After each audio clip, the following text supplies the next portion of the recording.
There we go. All right. Well, welcome everyone. I am Erin Price. I'm the program manager at Food Recovery Network, and I am joined by two of my colleagues today, which I'm so excited about. We have Cassie Olofsson, our manager of stakeholder engagement, and you all know Elaine Loskamp, our program associate. So for today's call, we're going to focus on fundraising for your partner agency. And Cassie's going to, spend some time later in this conversation walking us through a toolkit, which we shared with you via email yesterday. Actually, Elaine, if you can find the link to that toolkit and share again, just for folks who maybe want to look at it while we're on the call today, you can just pop it in the chat. That would be great. But yeah, so that's going to be the bulk of our conversation. And, we're happy to take any questions that you all have about fundraising. And I know that Cassie will kind of walk us through the toolkit and specifics about a fundraising effort that FRN National is hosting. But these are also tools that can be applied to, fundraising for your chapter or in other contexts as well. So keep that in mind as we go through today. And again, just to kind of ground us before we dive in, it's like fundraising for partner agencies. That's not the bulk of the work that, Food Recovery Network is known for. But I just want to remind everyone that at Food Recovery Network, you do not have to be recovering food to be a chapter in our community. Especially during the pandemic, we know how hard food recovery can be. And so we do encourage our chapters to get involved with other kinds of activism, whether that's through advocacy work or other kinds of community engagement. And so today we're really going to hone in on a component of community engagement, which is so important. The partner agencies that we work with, whether they are hunger fighting nonprofits or other kinds of local organizations, they are so critical to our movement to end, hunger in the United States and addressing food insecurity. And some of the organizations that you're working with might be, supporting environmental efforts in your community. So all of that is really important to the movement overall. And so I think, funding for partner agencies is a really amazing thing that our chapters could start doing more often in order to contribute. So I will now hand it over to Elaine to kick us off. Hey, everybody. So just to start us off and kind of ground us in the conversation, we have a series of polls that we're going to launch. So Erin, if you could go ahead and launch the first one. Okay. I'm sorry, Elaine, my polling session is inactive. Let's see. It happens every time. It happens to us more often than I would like. Let me instead. I was going to say, Erin, I think I have access to launch the poll. So you do? Great. Yeah. Elaine, if you could just tell me which one you want me to launch, I can do that. They should be in order, Cassie. So you could start with poll number 1. Great. So our first poll is about the average budget of a nonprofit. Awesome. So if you all had to guess, what do you think the average budget of a nonprofit is? So that is $100,000 or less, $100,000 to $300,000, $300,000 to $500,000, $500,000 to $700,000, or over $700,000.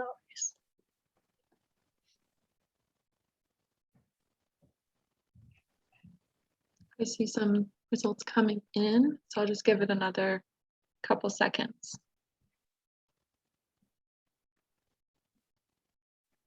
All right, I'll go ahead and end the poll for you, Elaine, and share the results. All right, so we had just about half of people said $100,000 or less, and then another half said 100 to 300,000, and half of you were correct. So in the United States, 50% of nonprofits in the US operate with a budget of less than $100,000. Actually, I think all of you are correct. And another 27% operate with a budget of $100,000 to $300,000. So most nonprofits are not, do not have a super big budget. Just 16% of nonprofits in the US have a budget of over $1 million, but most nonprofits are really working with a smaller amount of money. And most of them have about $50,000 per year that they can work with. Awesome. So going on to our next poll, the question is, for nonprofits with a budget of under $200,000, how much of that budget do you think is covered by funds that are raised. So that can be individual donations through fundraisers.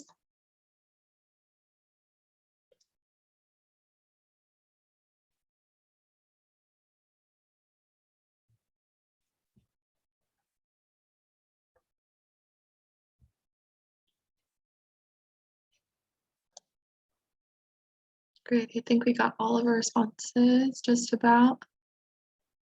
I'm curious, I'm like a fundraising professional. I don't even know the answer to this.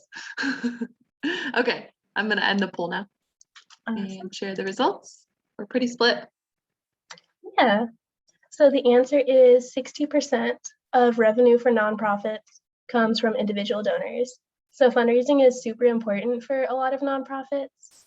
And we expect that the majority of the nonprofits who are partner agencies within our networks are probably operating on small budgets. So helping to fundraise for those nonprofit partners is super important. Awesome. And then I believe we have one more poll. And so the question is, how would you rate your comfort level with fundraising? So it could be you're not at all comfortable with it, you're familiar with fundraisers, but you're not comfortable with planning one. You have helped to organize a fundraiser before, but you're not comfortable being the main person leading the charge, or you feel comfortable leading a fundraiser.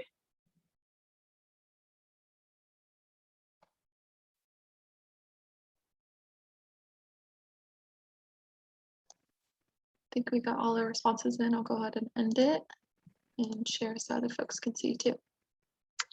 Awesome. So it looks like we've got a lot of people who are fairly comfortable and familiar with fundraisers.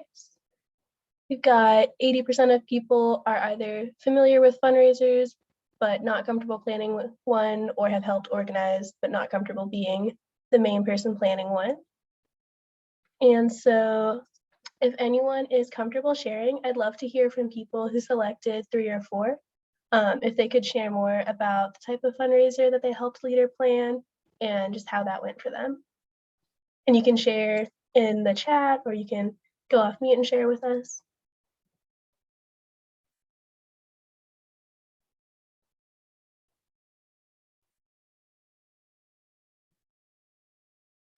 I can go. I helped actually for FRN here at Monmouth University create a fundraiser for our funds. So we did an empanada sale, and we did it for homecoming, and that was a success, and actually something that most students want us to have and do frequently. Also, I am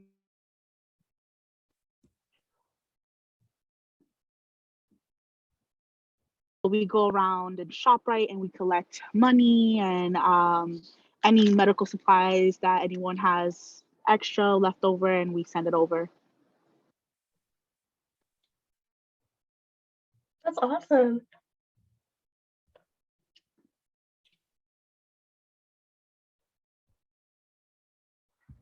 Does anyone else have fundraising experience they want to share? I can share. So in my other roles, our residence hall association partnered with Toys for Tots.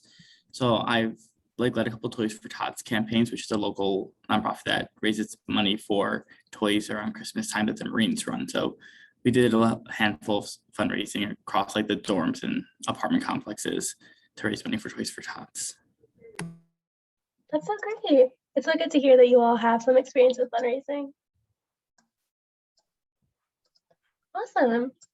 And then I'd also love to hear, for anyone who doesn't have as much experience with fundraising, if there are any questions that you all have about topics you'd like for us to cover during our discussion today. And feel free to go off mute or add that to the chat.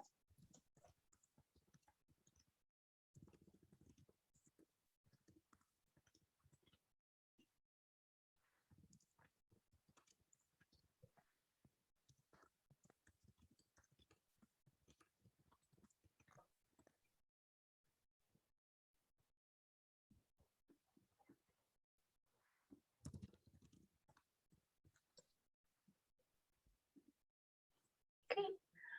Well, I'm going to hand it over to Cassie to talk some about fundraising. And if you all have any questions you'd like to ask, feel free to add that into the chat and we can circle back later on. So just let us know if anything comes to mind.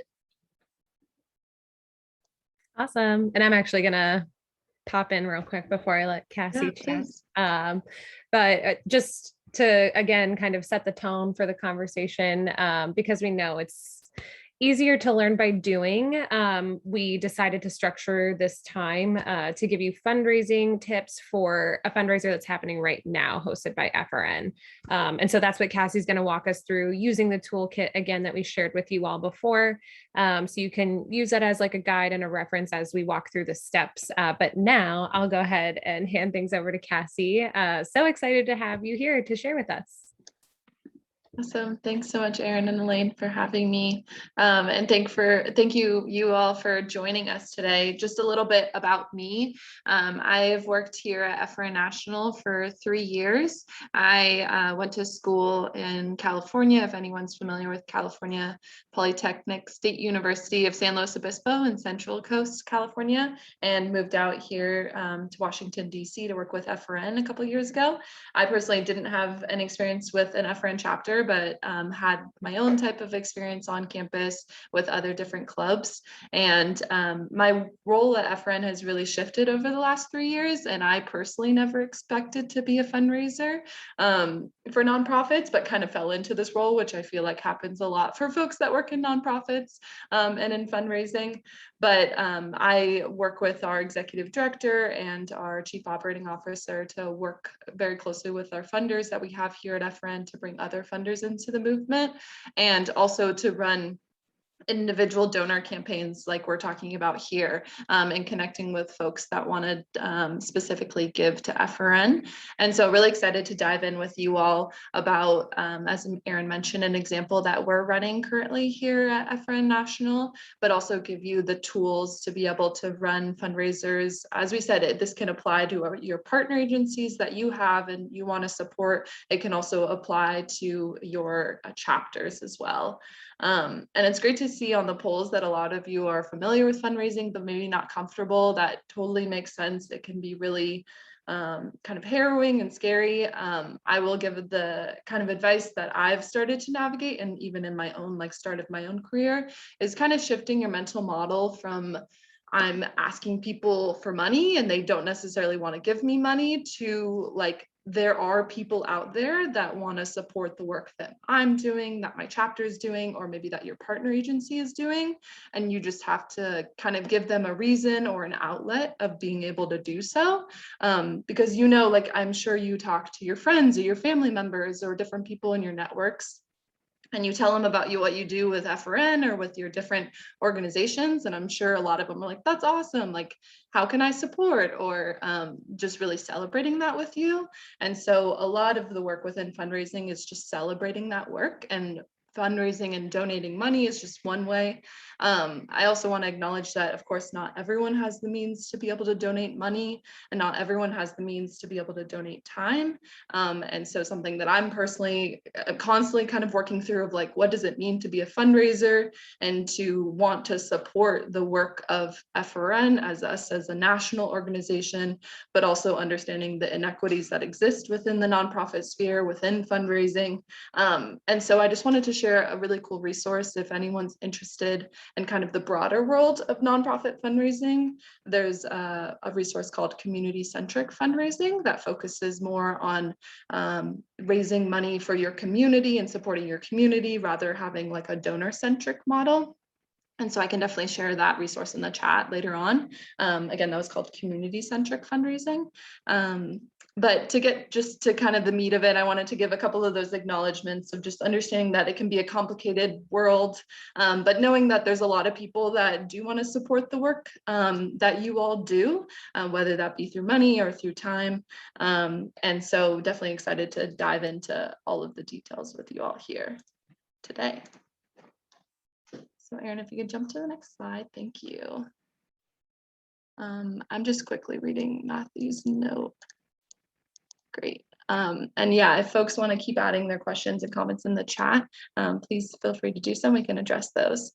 So as Erin mentioned, and I know Elaine sent in the chat the template that we created for you all to help ground you within the act of fundraising. I know a lot of you said you're familiar with fundraising, but you don't necessarily have the confidence or the tools maybe that you feel like you need to run a fundraiser. So this toolkit will definitely support you in that. So the first step is you want to ground yourself in a goal. And so we created this really simple template, hopefully, to be able to ground you and your team of how much money do you want to raise? What's the time frame that you want to do so? I will say that you can do anywhere from an entire semester to maybe like a day or a week. I know someone gave the example of the empanadas, like maybe that was a couple hours or something like that, where you just do that. Donors definitely giving a time frame does help, and it kind of creates this kind of immediate action, like you can support right now, right here, today, to prompt the gifts. And then also you want to, I'll go over in this more in a minute, but you want to really identify the audience that you're going towards, and you're going to be asking the support from. Is it your family and friends? Is it other community members? Is it folks on campus? And that'll really help ground you in what type of event or what type of fundraiser you're hosting. Of course, you want to name the recipient. So like I said, it can be your partner agency or it can be your own chapter, etc. And then the purpose. So what will you ultimately do with this funds? And I'll give a couple of examples and just here in a minute. And I will add, if you are fundraising for your partner agency, definitely let them know. As a nonprofit, as Elaine was saying, with all those awesome stats in the beginning, I'm sure they'll definitely would be happy to know, and to given their capacity, may be able to support you in the fundraiser, or may be able to provide resources or language or different things like that. So if you're going to host a fundraiser for your partner agency, definitely let them know. And I would definitely encourage you to like work with your chapter to run it on your own, but you can definitely let them know to see if they want to be involved in any way or have resources to share with you that you can then reverberate out to your community as well. So if you can jump to the next slide. Thank you, Erin. So then just to give a couple of examples of tangible goals that we have, as Erin said, and I mentioned that we'll be focusing a lot on the, as an example of what we're running here at FRN this month. And so for this month of October, our goal is to raise $6,000 in October from our Friends of our Network. I'll explain more of what that target audience means in the next slide. And we want to raise it for our network of partner agencies, so they can serve their communities experiencing hunger during the holidays. So I mentioned the community-centric fundraising in the beginning. I appreciate FRN has really stepped into this in the last year or so, of being able to use our platform on this national level to be able to raise funds for our partner agencies, doing the work on the ground, working with your chapters. And so that's just an example that we're doing this month to raise funds for our partner agencies. But an example that might be relevant for your chapter is, for example, you want to raise $1,000 during one semester from your friends, your family members, and other students for your own chapter. So you can rent the university van once a week to transport the food. So I definitely encourage you all to think on what, if you were to fill out this, whether it be for your chapter, your partner agency, what are those things that you plug in for the different details, and you can work with your other chapter members to determine that. So then thinking about your target audience, I found this GIF and I thought it was really funny, just of asking for money. And again, thinking about it in the way of like, it's not just asking for money and putting your hands out and smiling, say, please give you money. It's more, I mean, it is a little bit of that, but it is also like knowing that folks want to support you, want to support your cause. And so just knowing, who are you going for? Who do you think might want to do that? Again, if you've talked to your grandma about her work of FRN and your grandma's really stoked about it and wants to be able to support you in one way, like that's a potential audience. An example that we have here at FRN for, again, our fundraiser that we're running this month is our audience is individual donors. So folks that have already given to FRN before. If they've given before, they might want to give again. Also family members and loved ones of FRN students and alumni. So as the folks that might have seen the toolkit, we have content within there that you can share with your family and your friends to be able to support this fundraiser that we're hosting for the partner agencies. And then also just current FRN students or alumni, again, being able to support the work of partner agencies. So we really cast a wide net when we run our fundraisers. Your fundraisers might be more specific. It really just depends. But you want to be able to work with your chapter and maybe even potentially the partner agency to determine who makes the most sense to be your target audience, because that will then help you support the strategy, which we have on our next slide, Erin. The strategy is, once you know your target audience, you're going to want to ask, how will you reach them? How will you engage them? And so for our example, we know that our individual donors are on email a lot. And so we're running a couple different emails out to the individual donors.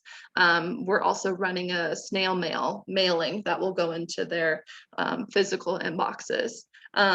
We also know that our network of students and alumni and folks, community supporters, are on our social media. And so running social media through that.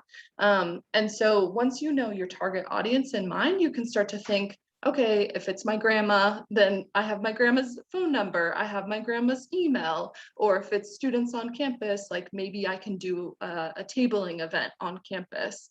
And so I want to remind you that resources are available both through FRN National and also your campus as well. Like, is there a way that you can have a table on campus?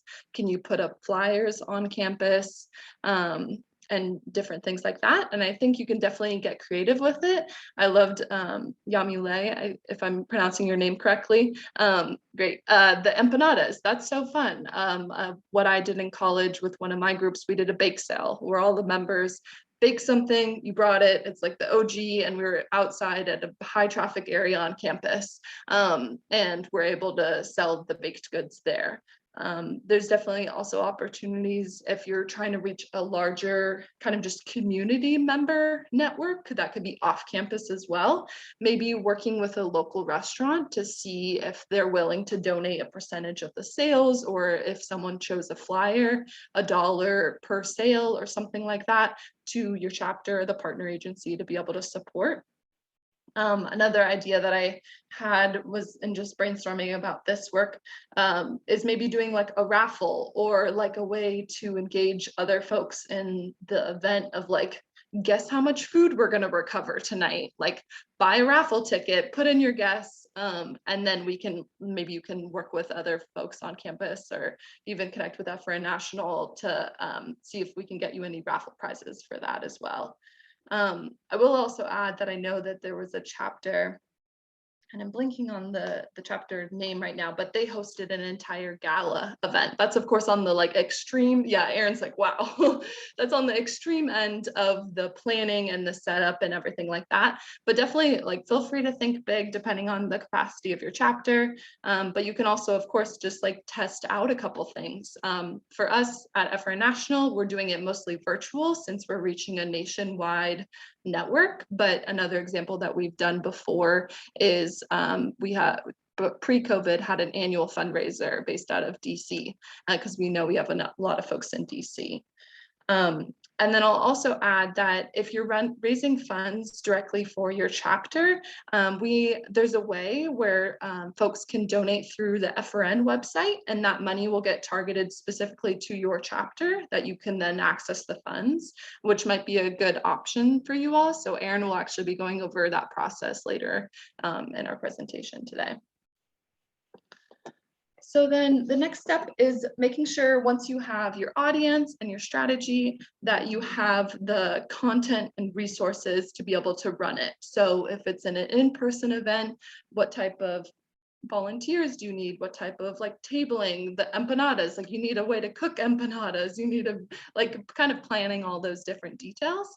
In our case, it's a virtual fundraiser. And so we wanted to, in terms of the ways, again, connecting back to the goal and like, what is the purpose that you're trying to raise this money for.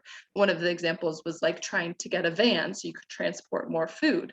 Maybe you want to communicate more about how much you typically transport on with a regular car, and then how much more you could transport if you had a van, for example. In the case of our example at FRN National, creating graphics and language that our students and our alumni can share and folks in our network can share with their networks, to be able to showcase the importance of our hunger fighting nonprofit partners and the partner agencies that our chapters work with, and the work that they do to ensure that folks experiencing hunger have access to food. And so just thinking about what are the kind of the tangible resources that you need to be able to run it. And I would say really lean into your team on these. There's a lot of peers within a lot of our FRN chapters. I know some folks run an FRN chapter nearly on their own, which we don't recommend, but leaning into folks on your leadership teams, leaning into folks on your chapter of being able to support your fundraiser as well. Yeah, so then the last step is just running your fundraiser. Linked here is the toolkit that we've been mentioning, and I would encourage you all, if you are, again, uncomfortable in running your own fundraiser and getting started, since we're doing our October fundraiser and we're supporting partner agencies within our network, if you feel so called to be able to share that with your networks as a way to just test it out, in the toolkit on the second page, we have all the content ready to go, that you can just post on social media, that you can text your grandma, that you can just share the different things with folks in your network just to see how they react to it, how they respond, if they're excited about it. I think it would just be a good way just to kind of grease the wheels and just get started in a way that where everything's already ready to go, and supporting your partner agencies, our partner agencies in our network. So with that, I know it's a lot of content, a lot of detail that we have in the toolkit, most definitely. And at the end, we'll have my contact information, so you can definitely reach out to me for any more ideas. One thing I did want to mention as well, which I saw recently, there was a chapter that did a fundraiser. And again, I'm blanking on the chapter. I just see it on like social media.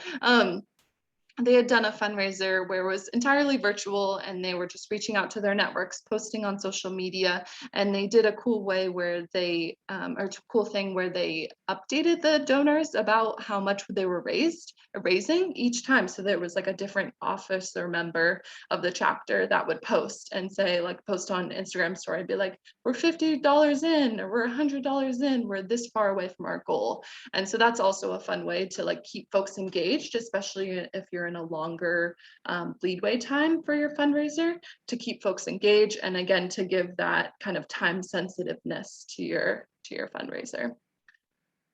So with that, I will pause for any questions, comments, concerns folks have. If you have a tangible thing that you want to share, please share in the chat, or you can unmute yourself.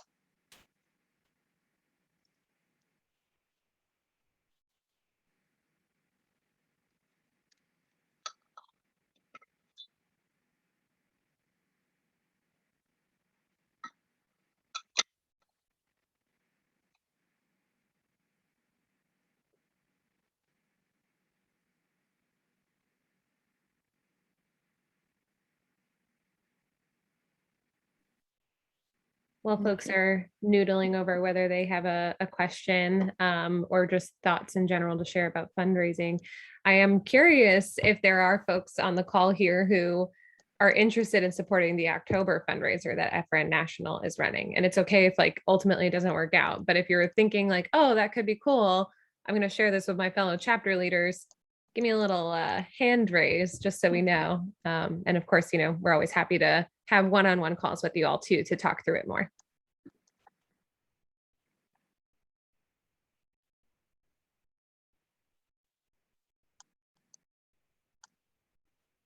I'm also seeing in the chat just what Matthew was saying, and being collaborative definitely is a cool opportunity. I would, another idea is working with other clubs on campus can be a fun way to engage like a larger group on campus to be able to support, and tapping into their networks and your network, and something like a larger event or gala could be more obtainable with a larger group as well.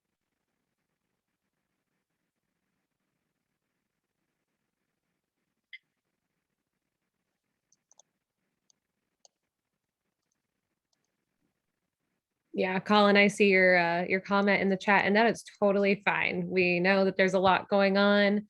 Feel like the semester kind of like ebbs and flows like a roller coaster when you're in school. It's like the start of the semester, you're riding the high, and then you get to October and you're like, wow, I have real assignments and like sometimes midterms. Then you get to November and it's like round 2 of like weird midterms and end of, semester projects. So totally get that. That is plenty of work on your plate already. But I think this is such a fun conversation to have and to think about. So when your chapter eventually gets to the point where you feel like, wow, we have this food recovery thing down, like we have some extra time or capacity, maybe you're going to get more volunteers later on, and at that point, if it's something you want to revisit, at least now you have the tools and the knowledge to kind of ideate on that and put a plan together. So that's awesome. Thanks for being here.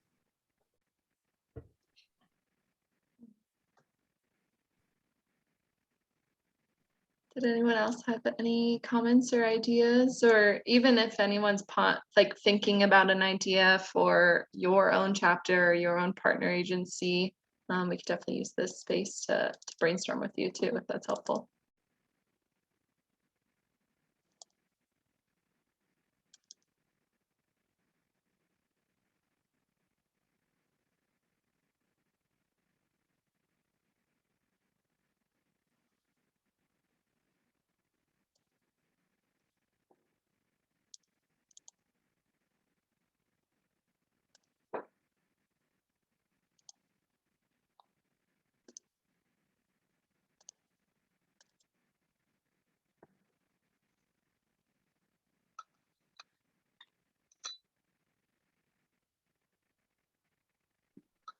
Okay, hearing and seeing nothing, but if something comes to mind, like we say, feel free to pop it in the chat and we can address it at a later time.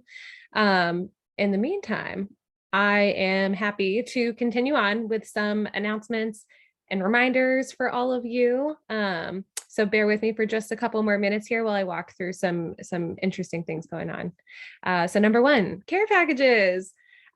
We have been sending out care packages to all of the official chapters in our network this semester, which we are, absolutely thrilled to do that for you all.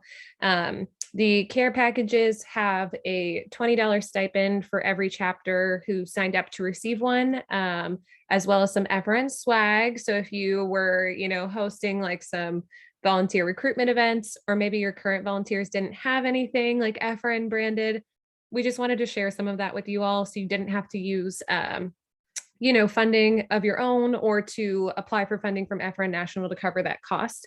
So just a little something to get you started as everybody's kind of getting back into the swing of things post-pandemic. If you have not received a care package, don't worry. If you signed up for one, like you sent us your mailing address and it still hasn't come, we are still shipping them out in different batches. So they should get to you sometime in the next couple of weeks. If for some reason you're like, I really don't know if I signed up to receive one, how do I do that? Oh, thanks, Elaine. You just popped it in the chat for me. But you can go ahead and submit your mailing address here. If we didn't have you on our list already to receive one, we'll go ahead and make sure that you're covered. So care packages coming out to all of our chapters in the network in the next month, if you haven't received it already. In line with that, chapter grant funding. So all FRN chapters can apply to receive $100 per semester from FRN National. So this can be used to purchase, food recovery supplies if you need that. It could be to host volunteer appreciation events, or if you needed materials to, table for volunteer recruitment, and you want like flyers or postcards or something small to hand out to folks, that all of that applies underneath what this funding can be used for. And if your chapter is located in one of our 10 target states, which are outlined in the grant application, I just shared the link in the chat, so you can check it out. But we are offering a little bit extra funding to schools in those states because we know that the rate of food insecurity is higher in those states within the country. And we want to make sure that you all have the resources you need to continue your food recovery efforts in those places. You can also receive an additional $50 if your community specifically, whether or not you're in one of those 10 target states, has food insecurity rates of 20% or higher. That would be, staggering. And we, of course, want to make sure that we're spending or we're providing funding for chapters where it's needed most, where food recovery efforts are needed most. So if you have any questions about how to apply for funding or what to do, you can always reach out to me or to Elaine, and we're more than happy to answer your questions or even jump on a call with you if you're not sure what you can apply for. So. And then I also want to mention that sometimes individual donors will give to FRN National with the stipulation that their donation be applied to a specific chapter. This doesn't happen all the time, but like, let's say, like Cassie mentioned, you're talking about FRN National to your grandma or to your parents. They're like, wow, this is such a cool initiative that you started an FRN chapter on your campus. I would love to support. Sometimes they've gone to our website and they've made a donation that is supposed to be allocated to your school specifically. So in those instances, we wanted to be more transparent about when we have those funds available for chapters versus when we do not. And so everyone should have the ability now to check the balance that their chapter may or may not have. And again, this is really only if an individual donor has given funding that was specifically earmarked for your chapter and your school. So if that hasn't happened, you'll see a balance of 0, and that's totally okay. If in the future you were like, I would love to fundraise for my chapter, I'm going to direct folks to donate to FRN National with that line item saying this should go to, the FRN chapter at James Madison University. Then we'll receive that money. It'll be then applied into the system that we now have for you to check your balance. So it'll be updated. I know that they will not be updated every time we receive a donation, but at the end of every semester. So every semester you can check that for new funding if you're running a fundraiser. And the process, this might be a little hard to explain via the virtual space, but essentially you would type in the www.foodrecoverynetwork.org/ input your school's name, but each word, it'll be like, I'll put in an example. We'll continue on with James Madison University. It'll be like James-Madison-University. There's always a hyphen in between. That is just the way that our website works. So if for some reason there's like acronyms that you're more familiar with and you try to search for your chapter funds and you can't find them, just shoot us an email and we will send you the direct link to check your chapter's balance. But this is the general process. It'll be www.foodrecoverynetwork.org/ the name of your school with a hyphen in between each word. So like Ohio State University would be Ohio-State-University. But again, like I said, if you have questions, let me know. And we'll do our best to, update these fundings, like I said, every semester. If for some reason we feel the need to update you sooner, we can tell that there's a lot of donations pouring in, and we will be happy to reach out to you. Awesome. And then the last thing I want to mention is for any chapters that still have not done this, please sign the OCA. This is our official chapter agreement. This is like the one and only form that we need to check the box that says you're still an active chapter in our network. And again, you don't have to be doing food recovery to be an official chapter to sign this form. You could be doing any other kind of activity, whether it's advocacy related, hosting events related to, hunger and food insecurity on your campus, or if you want to go the community engagement route, doing a fundraiser, or signing up to volunteer with the FarmLink Project and Food Recovery Network. Those are all kinds of opportunities that you can, participate in throughout the next academic year to maintain your status.